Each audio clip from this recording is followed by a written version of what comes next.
But on to the next panel. So my friend Aaliya Kapadia is going to be moderating. Aaliya is a second-year law student from Northern California. She is in the business law specialization, critical race studies, and the public interest law and policy program. She graduated from Santa Clara University with a BS in poli-sci and interpersonal communication. And before she came to LA, she worked as a paralegal at an immigration and nationality law firm in San Francisco, where she worked on asylum applications, TPS waivers, U visa filings, and business immigration visas. Her favorite part of her job was working with her DACA and asylum clients, whose perseverance inspired her to advocate for humane immigration reform and apply to law school. At UCLA Law, she is on the board of the South Asian Law Students Association, Law Women, Women of Color Collective, and Law Students for Immigrant Justice. And this summer, Aaliya will be a corporate summer associate at Fenwick and West in Santa Monica. She is just an amazing person, and I'm happy to turn it over to Aaliya. Hi, everyone. Thank you, Katie, for that really awesome and sweet introduction. I'm really excited to be here with you all today and to be moderating this panel. First, I want to thank the panelists for coming here and giving us an hour of your Saturday to talk to us about your practices and your path through law school. So thank you so much for coming here and giving us your time. And I want to thank the student orgs as well, especially to LALSA for providing this opportunity and taking the charge on this conference. So with that, we'll get started. So I would like the panelists to give us a brief background information and introduction about you. So if you can start with your name, your school year or graduation year, your area of focus or specialization, if there was any, where you worked during your summer, and what you are doing right now, where you're working, or your career trajectory. I know that's a lot, so take as much as you can. And I'm hoping we can begin with Sophia, because you're first on my Zoom screen.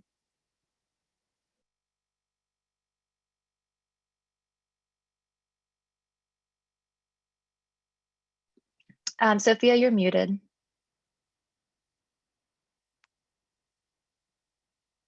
Can you guys hear me?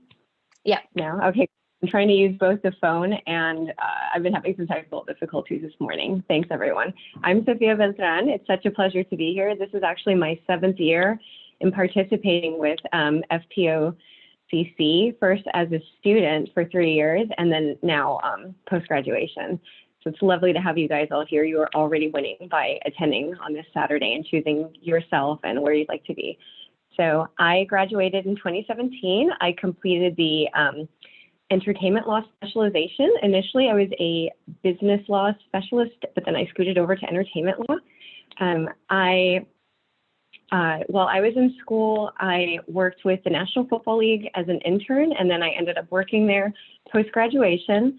I also had a startup company that was in the food and bioagtech space that I was doing in law school and post-law school as well. We manufactured hardware and software for beehive, health monitoring and treatment in commercial farm settings. And since working at the NFL, I have then moved over to the Walt Disney Company. I do transactional work and business affairs, which in the entertainment Hollywood space is like the line of finance and lawyer people who get to do all the negotiation and contract writing for all the lovely things that you guys see in theaters, on television, live events, or on the digital spaces. While I was in school, some of the activities I participated in were, I worked at the Law Fellows program, both during school and beyond, as a mentor and a grader. And I also was heavily involved with the Latino Law Student Association, with the Women of Color Collective. And initially when I went to law school, I thought I would be able to work in the food law and policy space, which is why I selected UCLA as my school. And I was not able to find quite what I was looking for there. So I branched off to having my own company, but then entertainment kind of popped up since I was so interested in doing transactional work versus litigation, which is where most of my friends and classmates end up. So it's a little bit of an unusual path, and that's why I'm so excited to speak to you all today. I was a much older law student when I started. I turned 30 my 1L year during the second semester of finals. So I love speaking on these panels to let people know, like, we can all come from, I come from a very humble background, as many people of color do. My parents immigrated to the United States from Colombia and Venezuela in the mid-'80s. English is not my first language, and it took a really long time for me financially to be able to be in the position to attend graduate school, much less undergrad. And so I think it's important for you all to know that your timeline is yours. There's no right or wrong way to do things. It just really is up to you. So thank you again for having me. It's lovely to be here. Thank you so much, Sophia. Lawrence, if you want to go ahead. Yes, I think that was a great introduction. My name is Lawrence Traylor. I'm from the Bay Area. And interestingly enough, I feel like Sophia and I, even though I've never met her before today, have very similar backgrounds. I came from the junior college system. I'm a first generation law student, first generation college student. And I definitely start off any type of speaking engagement with saying that, you know, being a non-traditional student or taking an alternative avenue to really self-actualization or getting to your goals is a very normal practice nowadays. Throughout everything that I've been through, I just think that we should always promote that and keep that going. Right now, I'm a transactional attorney. I specialize in mergers and acquisitions and capital markets work at Davis Polk. We do a lot of IPOs and special purpose acquisition companies, or SPACs. And so I've been doing that for the last couple of years. I'm in the class of 2019. I don't even know where to start with that. Like, I have a quick anecdotal story I'll say. It's just that, like, when I first got into going into capital markets work, I had no idea what it was. I had no idea what I would be doing, and I ended up here now. So I did specialize in business law, but don't feel the need to have it all figured out your 1L or 2L year.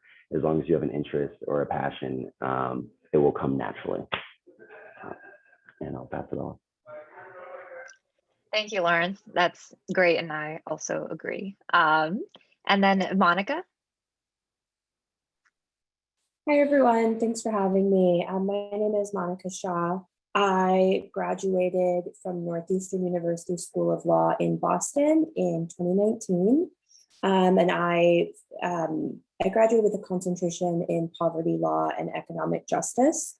And Northeastern is kind of a unique school in that I had an opportunity for 4 distinct full-time 3-month-long internships while still being able to graduate in 3 years. So my first internship during law school was with a congressman on Capitol Hill. And I quickly realized that is not what I want to do. That's not where I want to be. Which is great that I figured that out during an internship and not after, making a career choice. My second internship was with a solo practitioner who did civil litigation. And then it was really my third and fourth internships that I feel really grateful to be able to have that really, showed me what it is I want to do and kind of put me on the map to be able to start my career. So my third internship was at the Bronx Defenders in Bronx, New York. They're a nonprofit public defense organization, and I interned in their family defense practice. So I was a public defender in family court defending parents who are being accused by the state of abuse and neglect, and where the state seeks to separate families and rip families apart and put children in foster care. And that's where I kind of found out that's exactly the work I wanted to do. So my fourth internship I did back in Boston, where I went to law school, at the Committee for Public CPCS, the Committee for Public Counsel Services, in their Catholic department, was the Children's and Family practice, where there they represented parents and children in the same care and protection cases, which are similar to abuse and neglect. And that's where I kind of figured out I wanted specifically to represent parents. And so after I graduated, I began at the Neighborhood Defender Service of Harlem, where I do parent defense work. I'm in court every day, virtual court these days, although who knows when that will change. And that's where I am right now. Thank you, Monica. That was great. That's really important work that you're doing. So thank you for sharing. Betty? Yes, no, hi everyone. Thanks so much for the invitation to be here today. So I'm Betty Hung, and I'm currently a project director at UCLA's Institute for Research on Labor and Employment. And so I actually graduated from law school many, many years ago in 1997 from Yale. So I guess I'm the veteran on this panel, and the gray hairs to show for it. So I decided to go to law school. As has been said, I am the first in my family to go to law school, still the only lawyer in my extended family. And as a daughter of immigrants from Taiwan, right, it was a very different experience, a very challenging experience to be in law school. I had decided that I wanted to become a civil rights lawyer. And when I was in law school, it was very challenging, to be honest, right? To feel like I was in an institution where my lived experiences were not necessarily reflected, and to be in a place where, people were Rhodes Scholars and had parents who were judges and so forth. And so while it was challenging at the time, I realize now that experience really contributed to making me a much more effective public interest and social justice lawyer over the years.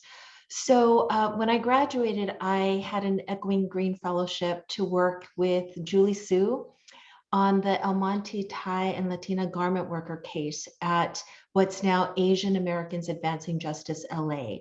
It used to be called the Asian Pacific American Legal Center, but essentially the largest Asian American civil rights legal organization in the country. And over the years worked, at Advancing Justice as the policy director, also directed the employment law unit at the Legal Aid Foundation of LA, have done work primarily around law and organizing and supporting organizers, organizing campaigns around immigrant rights, racial justice, gender equity, education equity, and so forth, including the campaign for DACA, supporting the leadership of Dream Team LA. So now in my role at the UCLA Institute for Research on Labor and Employment, I teach in labor studies. And that's actually one of the reasons why I wanted to try this new role, was to really teach and while also being engaged in the community. And I would just say that, I would just echo what everyone has said, that, really everyone, each person has their own personal journey. And I'll talk more about this, but I think the power of each of our lived experiences is really critical. And how do we embrace that, throughout the law school experience and beyond? That's great. Thank you, Betty. And then Shireen. Hi, everyone, and thank you for having me on this panel. It's really such a great honor to serve among such great lawyers and attorneys. And Sophia, so great to see you. I'm also a class of 2017. I graduated from UCLA. I specialize in international and comparative law when I was in UCLA, and was involved in moot court and competed on a number of local, national, and regional moot court competitions, and that was a great experience. I summered at Paul Hastings in their, it's a big law firm, in their employment law division. And I had a great experience, learned a lot, but I decided that world wasn't for me. So I actually didn't accept my offer and instead joined the United Nations after law school. And I worked for UN Refugee Agency, UNHCR, as an adjudicator, and later on became involved in strategic litigation on regional and international level. And then after about a couple of years at the UN, I decided to come back to Los Angeles for the good weather and the beach and everything. And I now am running my own law firm. It's a boutique litigation firm. We focus on several industries, including media and entertainment, real estate, and also private international law. Just to give you a little bit info on my background, I'm an Iranian. I grew up in Iran. I moved to the United States when I was 19. So English also was not my first language. And the first lawyer in my family. But to say that I've always used my background and my culture and my experiences living outside of the United States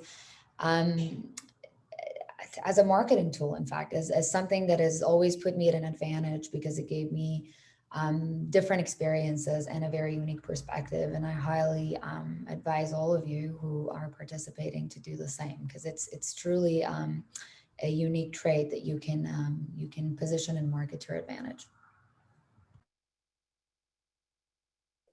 Great. Thank you, Shireen. This is such a diverse group of panelists. I think we have someone representing from almost every field in public interest and private. So once again, thank you all for being here. I'm going to get started with some questions that are specifically chosen for certain panelists. But if you also feel like you want to say something, please don't hesitate and you can unmute yourself.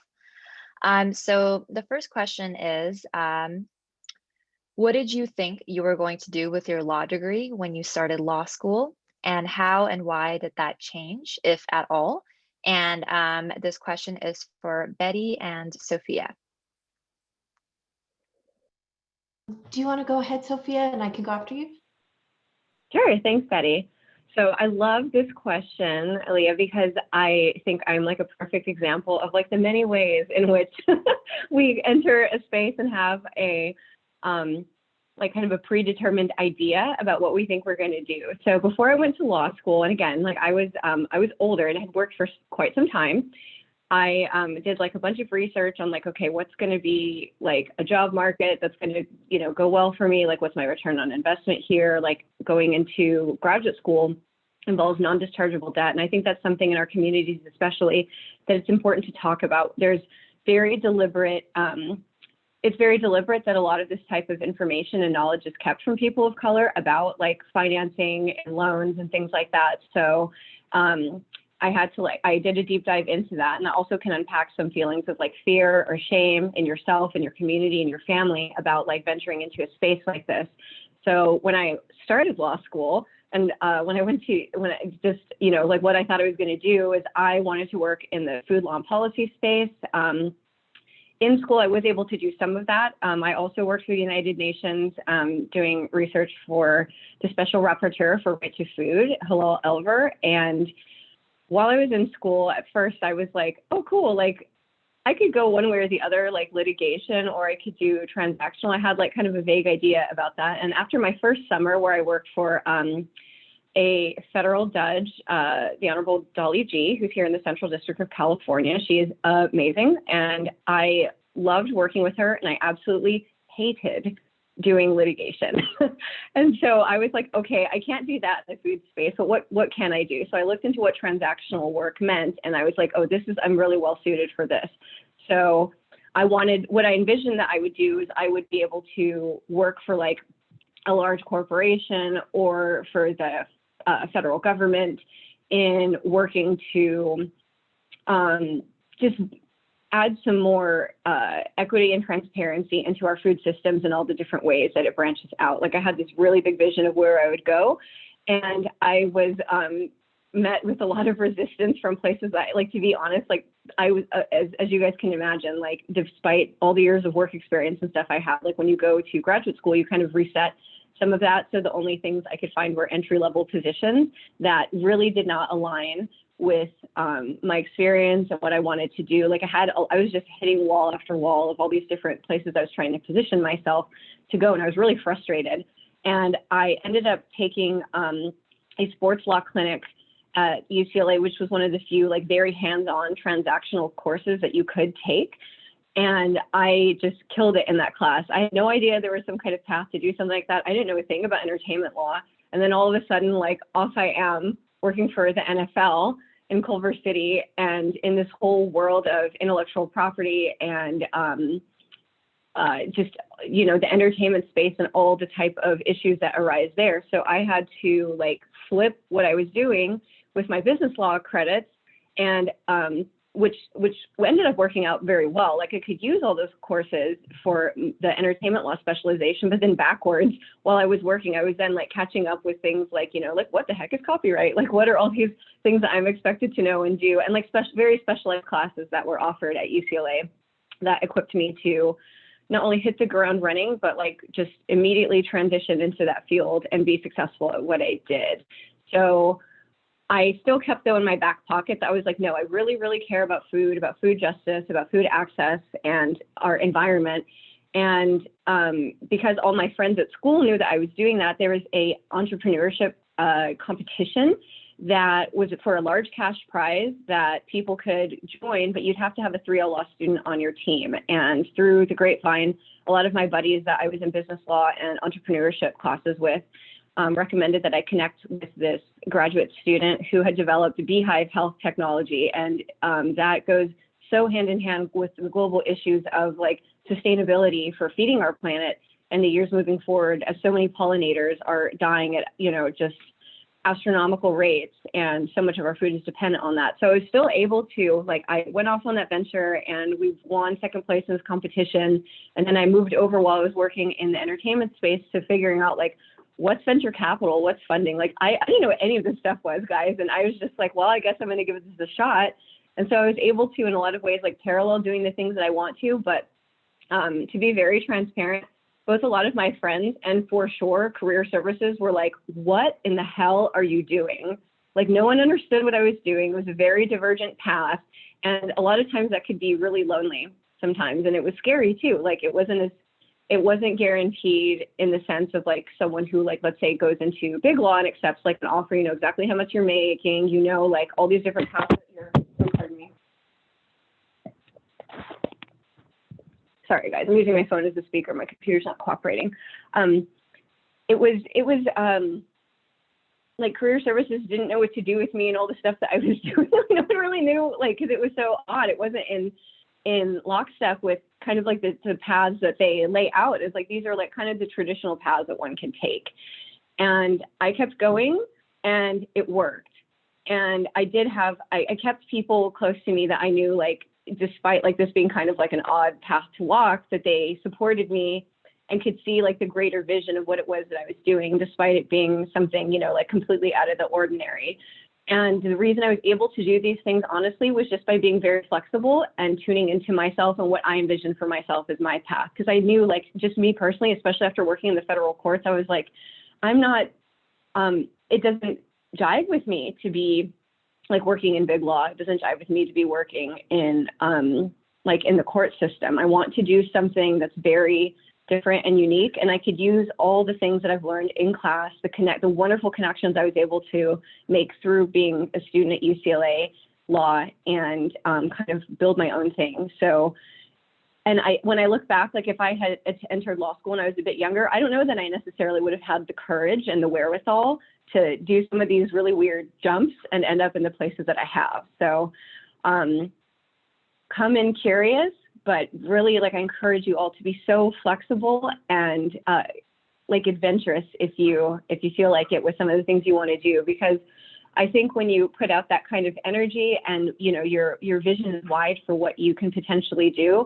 like some really remarkable stuff can pop up. And again, like there's no loss in time. Like I look at my time having worked for Judge G as really useful. Just because I didn't enjoy some aspects of my experience doesn't mean that information itself wasn't tremendously valuable in helping me narrow down, like, what do I like then? Like, what kind of environment do I thrive in? What do I want my day-to-day tasks and hours to look like? What are the type of people I want to interact with? Like, do I want to interface in a really public way, which I do and I really love?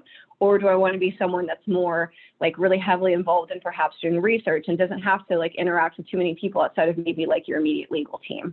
So that's been my funny path. It's a little bit, there's been some highs and lows and bumps, but I wouldn't change it at all because it was mine. And that's one thing I am very proud of. And I think is something that, you know, over being like just the lifetime that I've lived, that I'm really proud to say that I hit a spot in my life where I just kind of took that walk, not really knowing where I was going, but I knew that if I trusted myself and my intuition, that it would end up where I needed to be.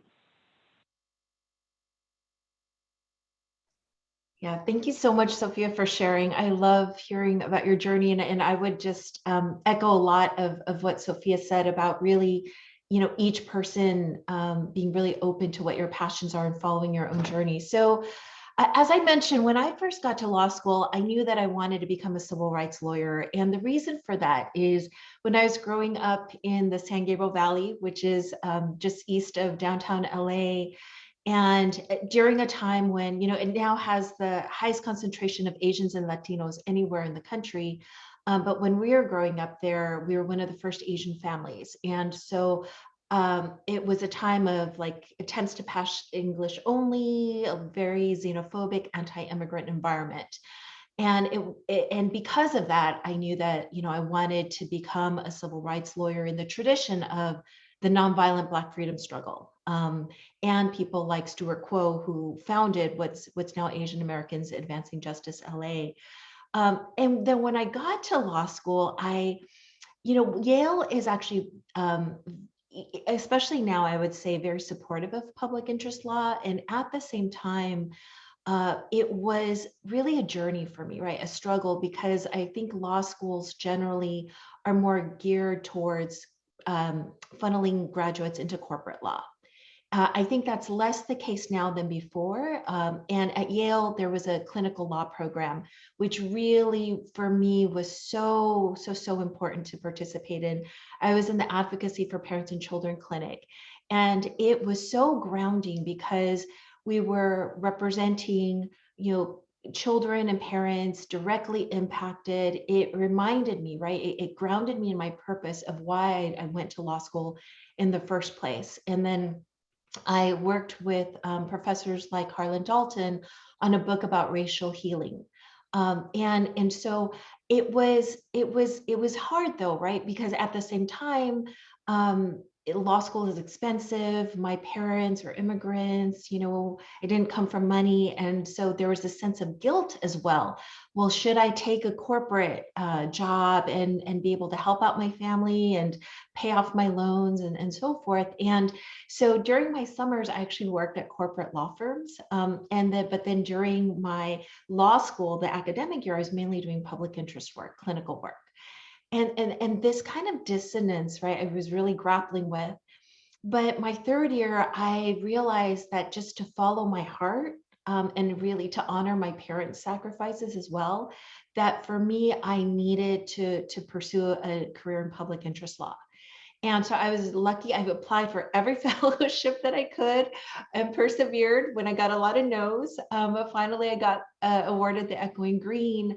And that changed my life, right? Where then I was able to work with Julie Sue at the Asian Pacific American Legal Center, now Advancing Justice LA, and started my career as a civil rights lawyer and a lawyer where I learned, what I learned from Julie is the role of a lawyer, right, a social justice lawyer, is not to speak on behalf of community members, but really to lift up their leadership and their voices. And so it has been such a transformative experience for me. And I would say that, you know, a lot of folks are wondering about the finances, I'm sure.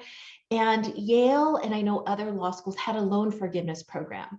So what I was able to do when I had the Echoing Green was, you know, you just have to do some paperwork, but basically Yale helped me pay my loans while I was working in public interest law. And I know that these loan programs are even more widespread and more generous than they used to be when I first graduated 20 plus years ago. And over the years, I would say that I've made a very comfortable living, right? Like I'm not gonna attain wealth, but that has never been the purpose and my calling in being a social justice lawyer. And so I would just say that I've been able to build community, to live very comfortably, right? I haven't had to worry about money the way my parents did when I was growing up. And at the same time, really pursue my passion and my calling. And I would just say that, you know, there's no one way to be a lawyer, right? Like, I think in the media, it's portrayed as lawyers are these protagonists, these heroes, very assertive in the courtroom. And that is not the case. There are so many different kinds of lawyers and lawyering, right? There's litigation, there's direct services, there's policy advocacy, appellate work, etc. And I would just say the commonality is about having critical thinking and analysis and judgment and solid writing. But really everyone, each and every person can be a wonderful lawyer in your own way and in your own style. And so for me, I've realized that what I really love is the policy advocacy and the coalition building. And so I've done a lot of legislative advocacy over the years, drawing on my legal experience. And so I would just echo, you know, each person's journey is different, and just really embrace your own passions, be open, take risks, and just really follow your heart. It would be my advice. Great. Thank you, Sophie and Betty. I think that you guys are both perfect examples of that there's no one linear path in law school, and you often are not going to do what you intended to do in the first place, and you're going to end up somewhere totally where you didn't imagine, and that is completely fine as long as you're happy with what you're doing, which it seems like you two are. Okay, so this next question, goes to the crux of this conference, which is, how has being a person of color in the legal field affected your practice, both positively and negatively, if any? And this question is for Lawrence and Monica. Monica, would you like to go first, or you want me to take a stab at it? I mean, go ahead. It's a great question, and it's a loaded question in a lot of ways.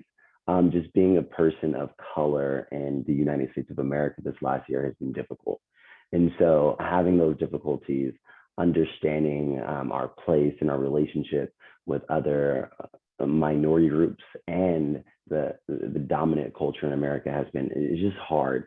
I can think of one anecdotal story of just immediately after the George Floyd murders, a partner at my law firm, the head partner, released a statement to everyone else. And then I work in the Northern California office. And so the partner there released a statement. A few of my colleagues reached out independently and were really open to having conversations, dialogue, and learning more. And that to me was a welcoming and warming experience, because it's difficult. I've been Black my entire life, right? And going to predominantly white institutions, working in a predominantly white institution, you really see the juxtaposition. You see that it's hard at times for people to not know what they don't know. So, and it's also a weight. It's a weight of always trying to like instruct or teach others. And so all I can say to my personal practice is that I feel like it's been a warming experience, and it's kind of moved along where I thought it would be, but I don't want to cast any illusions here. It's still difficult. It's still difficult on a day-to-day basis of just working and interacting with people that don't have the same background, don't have the same experiences as you do, and kind of being that spokesperson and speaking out and trying to move the culture forward. What I would say for anybody at UCLA Law or anybody moving forward is that you have to make sure that you're comfortable with the person that you are and your corporate or your work representation of that person. So be yourself, be honest, be transparent, and push that forward. And at times it may seem like there's a cost, but I've learned from my practice that it's usually not as great of a cost as we put on ourselves. And so even if it's something, small, like changing a hairstyle, I'm like, should I cut my hair like this? I'm not sure if, everybody at my job will understand it. or definitely during the pandemic, it's like, I kind of think I want to bleach my hair for a minute. You should use your best judgment, but also you need to be yourself, because diversity and inclusion requires people being themselves and not just who they think they should be in those experiences. I know I'm tangential at times, so I hope that answered the question. Monica. Yeah, thanks so much for sharing, Lawrence. I really appreciate your perspective and hearing about your experience. I similarly feel like, you know, I could go on for a long time about this question. You know, navigating being a person of color in any professional environment, like you can't forget about it. Like microaggressions are everywhere. They're from, you know, when you're practicing in court, when you're, you know, with your colleagues. When I was going to court in person, I was often being mistaken for the interpreter in court. And it's so like these things, you know, you all the time everywhere. In my work specifically, I also have to acknowledge every single day that, you know, I'm not a white person, but I also don't come from the community that the work that I do and my clients, I don't come from the same background that my clients do, and I'm not affected in the same way in that I'm not specifically targeted by the family regulation system and the family policing system, and that's just kind of like something that I'm always navigating and grappling with every single day. In terms of my practice, I try and, you know, do what I can every day to like elevate the, you know, the voices around me that are most impacted by the system, whether that be, you know, my colleagues who are not, you know, attorneys, and my colleagues who are specifically impacted from the system. I make it a point to, even though I'm very overextended, I volunteer to go over resumes and be on the hiring committee and speak up when I see, you know, executives making comments on applicants of color who I didn't really get their personality, or, you know, just microaggressions that you hear everywhere, and challenge them and say like, you know, why are you so concerned about this person's personality when you weren't, you know, for the white applicant? So those are choices I make every day to use the privilege that I also hold like in my organization. I also really make an effort to amplify the stories of my clients. Just yesterday in court, I actually, you know, I think being a person of color, you're more aware of things that your white colleagues just aren't. And I know yesterday in court, actually, ACS, the Administration for Children's Services, was making wild accusations about my client, and specifically we're asking the court to remove his child from his care, and said something about like, you can see a video of this man like dancing to rap music during, you know, while his child was present. And, you know, I just called them out like right then and there, and to the judge, like on the record, saying like, that is racist, and your racism is, you know, just not being afraid to call that out in the way that my, you know, white colleagues, I think, would want to tiptoe around. So that's kind of how I don't know if that really answered the question, and I don't want to drone on forever because I really could talk about this for a long time, but it's not something that you can forget, and it affects every decision that I make all the time. I think that answered the question exactly as I was hoping for. So thank you both, Lawrence and Monica. I think you both hit the nail on the head that it's really important to stay true to yourself, and to not put on a persona. But I think that it's unfortunate that the burden disproportionately also falls on people of color to, you know, point out microaggressions and do that kind of work in the field. And I think this is really helpful for me as well, because I'll be entering a predominantly white male space this summer at a corporate firm. So thank you both for your perspectives. Okay, and then this next question is for Shireen. So what is an academic, extracurricular, or professional choice that you made in law school that you are glad you made, and one that you wish you had not made? If you can just give us one or both, whatever you feel comfortable with.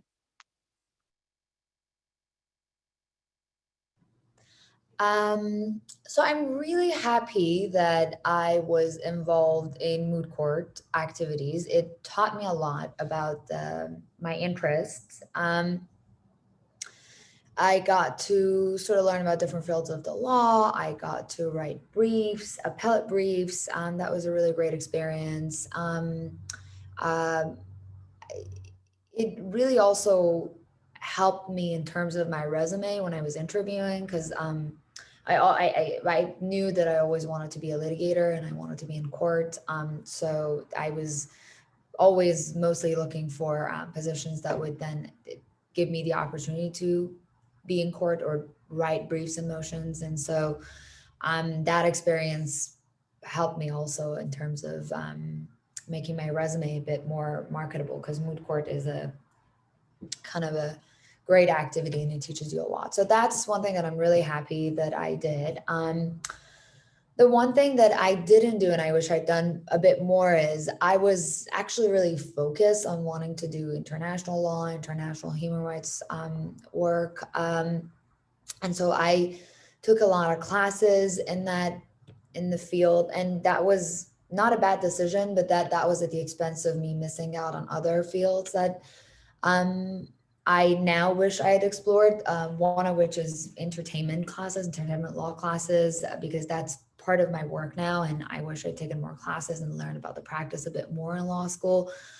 So I would say, because as you go into law school, you might have, as Sophia and Betty also talked about this, but when you go to law school, you might have a particular view of the kind of lawyer you want to be, the kind of law you want to practice. But then that might change over time, just like my career trajectory shows. I focus on international human rights law, and I worked for the UN for a couple of years, but for a number of reasons, I decided that wasn't for me. And I'm now in, private litigation, private law. And so I would just explore a bit more if I would go back in law school and take a lot of classes that at the time maybe they didn't seem very interesting, but it would say, hey, why shouldn't I try it? And perhaps it would just spark an interest, and perhaps someday in the future I could draw upon it and use it. That's great. Thank you, Shireen.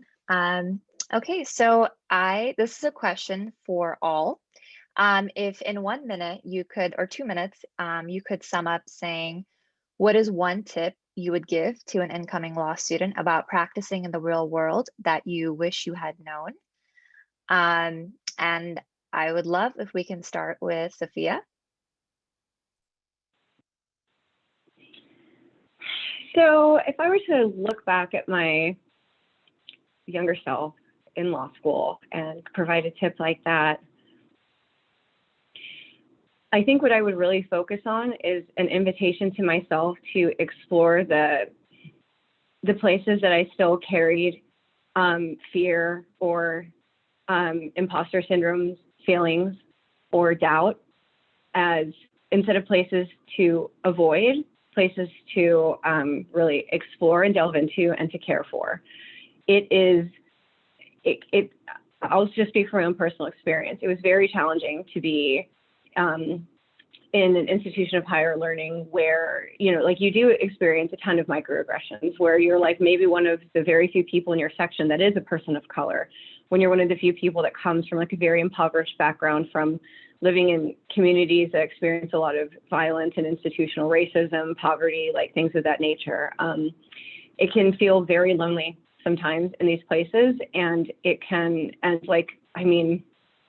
up till now, as well, as you guys can imagine, like working for huge corporations, like a lot of my colleagues are just white men, or people who live and come from very privileged backgrounds. And there can be all kinds of different difficulties that you face all the time. And I think what I would have encouraged myself to do younger is to square myself up for facing myself and unpacking those things, and dispelling, like having the wherewithal to dispel and discern what is the stuff that, you know, is me and what stuff that other people are trying to project onto me. I think I did a pretty good job about that in school, but it's something that I think that a lot of us are kind of indoctrinated to just like, you know, take it and just keep going and like push yourself. But there's a lot of stuff there that you can get help with, that you can get community help with, like to surround yourself with people that where you are safely seen for your full spectrum, with people that genuinely respect you, with people that don't expect you to, I don't know, speak on behalf of like every person of color in the school or something like that. Just to be curious about those spaces and to focus on, like, to know that there's nothing to be ashamed of with those things. In fact, like the places that we often avoid, that's where the real gold can lie, and healing. And then that helps you move in any space really fearlessly. I had to dispel a lot of that stuff, and I wish I had taken a bit more time and sensitivity towards myself to do it earlier, before, like, you know, getting out into the big wide world of entertainment and it's, you know, feeling like a bit of a shark tank there. So that's what I would say to myself. Thank you, Sophia. Lawrence? That's a great question. I think for me, I didn't realize how much of a service-based industry the legal profession is. You know, people said it throughout law school, and now that I'm at a big law firm, you really feel the importance of just being personable, being able to communicate with clients. And that's something that I wish I would have known maybe in my like 1L year. You know, the legal field itself and what they teach you in law school is, you know, a lot of doctrine, a lot of being able to ingest the very difficult information, but at the same time, they don't teach you enough about the interpersonal communication side of the legal profession. And again, whether you're in a criminal practice or you're litigation, or in my side, being corporate side, it's really important to make sure that you're able to be yourself, you're able to be kind, you're able to be generous, and that would really get you going in a direction that maybe I didn't know. So that would be my number one tip. My number two tip of what I would have told myself is that don't feel pressure in regards to the imposter syndrome and the other things that just naturally come from being a person of color. I took a non-traditional route to law school. I went to a community college. I transferred to UCLA undergrad. I graduated undergrad when I was 27, something like that, and then went to law school. So I always felt like I was the older person. I always felt like I had to have it all figured out. Even my first year of law school, I was like, okay, I've done some transactional work, but I need to position myself where I know for sure that I want to do transactional work, because I'm so far behind. Don't worry about any of that. Like, be comfortable being yourself. Have the audacity to love yourself, take time to be yourself, because looking back, you will regret it if you don't take personal time and in healing and understand where you want to go. I love my practice today. I do capital markets work, and I remember my 1L year, I was like, oh, I have this opportunity to go to this talent agency or maybe intern here. And I was like, no, I just have to do what I'm supposed to do, right? I also had a wonderful opportunity to extern for a judge. But looking back on that, I'm like, do what you like. Because I think everybody on this panel will say 7-10 years out, you will regret it if you're not doing something that you're passionate about, if you're not doing something that you actually care about.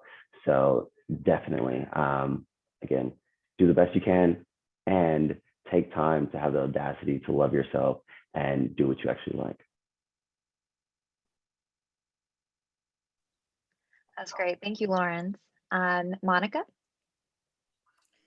Yeah, so my tip is going to be kind of geared towards any attendees who are interested in the type of work that I do, specifically direct representation.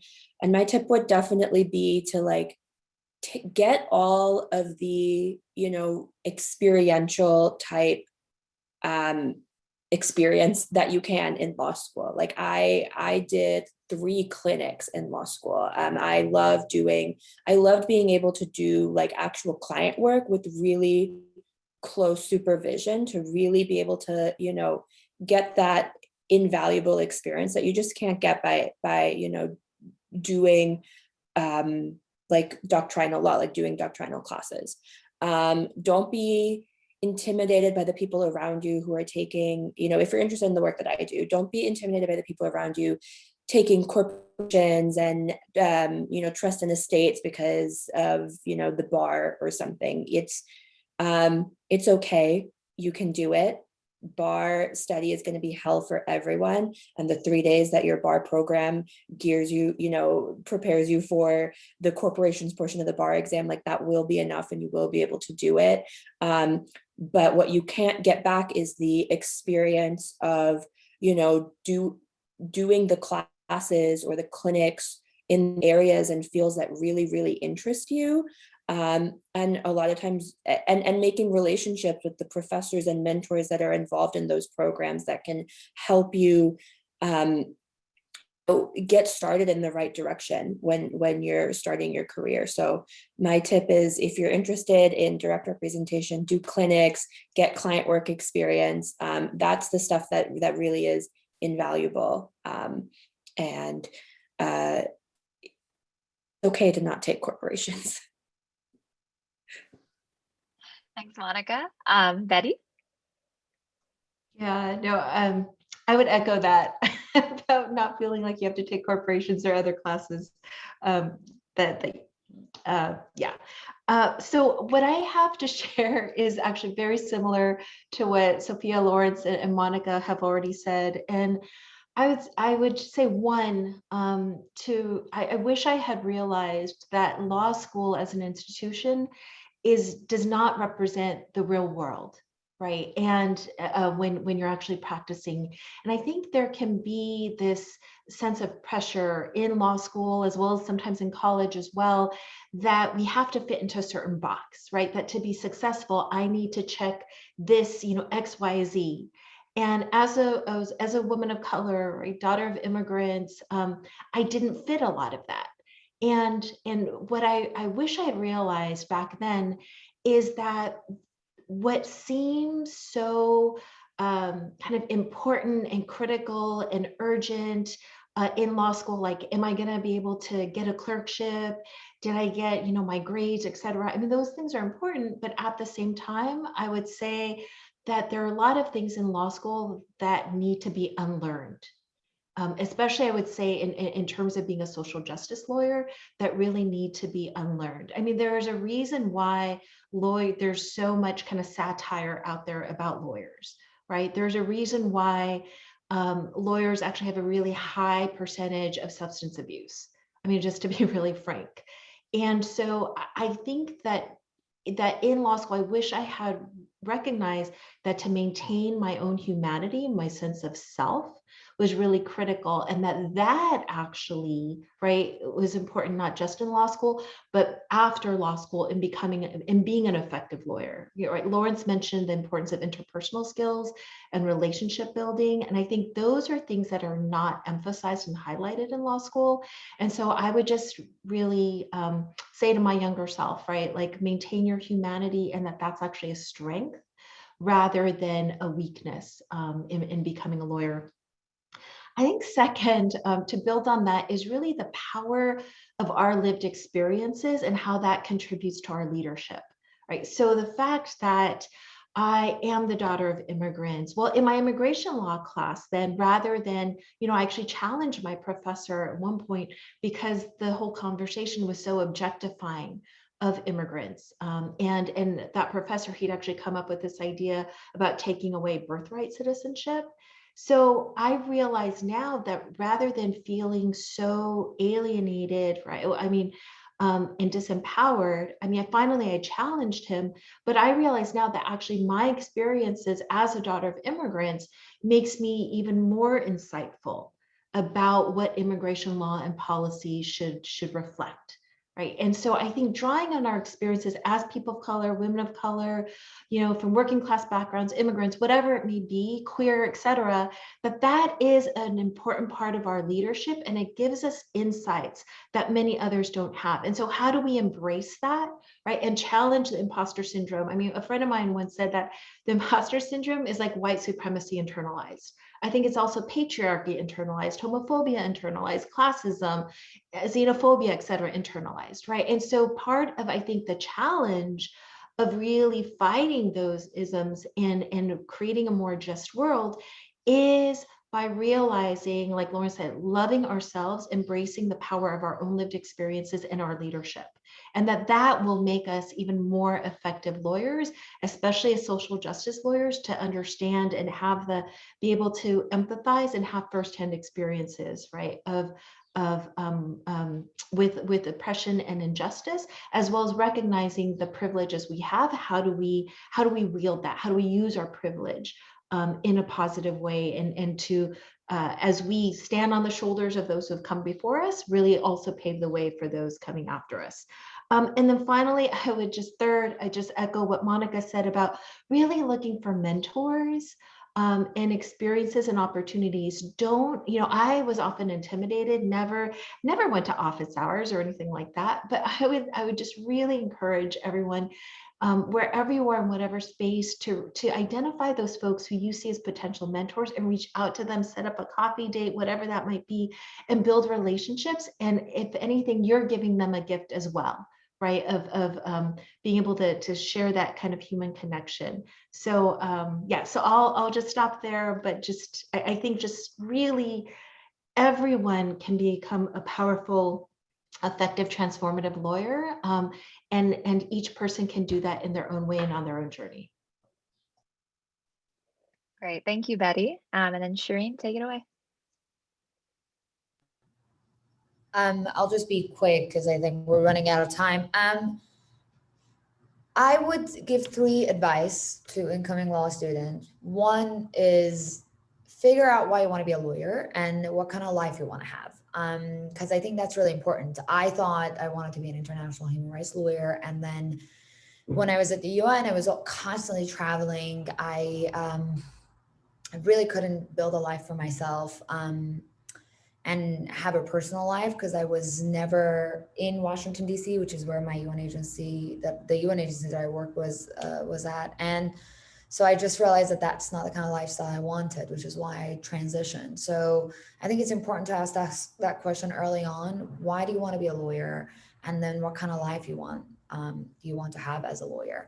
So I think pondering upon that question and reflecting on it is really going to help you make some really wise decision while you're in law school, and career decisions as well after law school. The second advice is don't be a victim to the pressures of law school. When I was in law school, I almost knew that I don't want to work in a big law environment just because of the extreme time restraint that it would have in my life and my personal life, and just that demanding nature of it, that you'd have to be available at all the times to your partners. And as Lawrence mentioned, it's a service industry, the legal profession, but then big law, the expectations are much higher, I would say.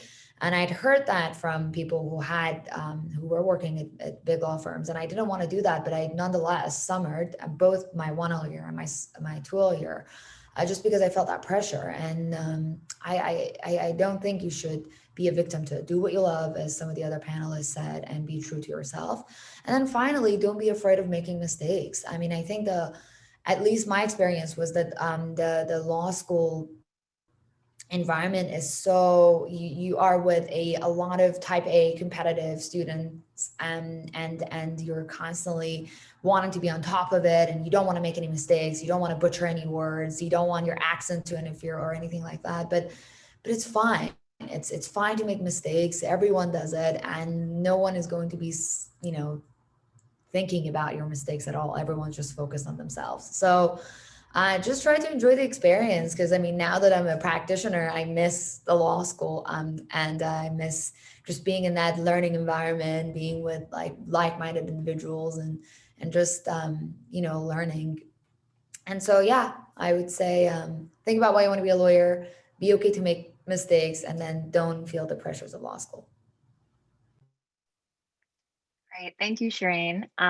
This was truly such a wonderful panel. Thank you all for being here and offering all your perspectives. I think this was just really helpful personally for me as well, and I hope to the attendees as well. So it's 12:33, which means we're going to break for lunch now. And the conference should be back in session around 1:30. And the questions that the attendees have put in the Q&A, the panelists and I will do our best to answer them. But for now, I'm going to turn this back over to Katie.